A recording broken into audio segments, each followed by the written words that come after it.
আপনাকে বলতে হবে আপনার সাথে ইঞ্জিনিয়ারিং কারা কারা জড়িত ছিল। আজকে যারা জুলাই সনদকে অস্বীকার করছেন তাদেরকে ইঞ্জিনিয়ারিং করে ক্ষমতায় বসিয়েছেন। 168 আসনে জেতবার যে সম্ভাবনা, সেখানে 100কে থামিয়ে দিয়ে 68তে থামিয়ে দেওয়া হয়েছে, যে ইঞ্জিনিয়ারিং এ আপনারা সেখানে ছিলেন। অন্তর্বর্তীকালীন সরকারের একজন সাবেক উপদেষ্টা সৈয়দ রেজওয়ানা হাসান আত্মস্বীকৃত একজন ইলেকশন ইঞ্জিনিয়ারিং এর একজন রাজ সাক্ষী, ভাইরাল হয়েছে।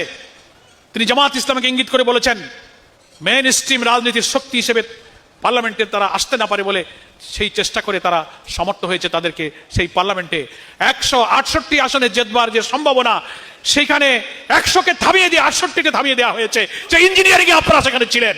168 আসনে জেতবার যে সম্ভাবনা, সেখানে 100কে থামিয়ে দিয়ে 68তে থামিয়ে দেওয়া হয়েছে, যে ইঞ্জিনিয়ারিং এ আপনারা সেখানে ছিলেন। আপনাকে বলতে হবে আপনার সাথে ইঞ্জিনিয়ারিং কারা কারা জড়িত ছিল।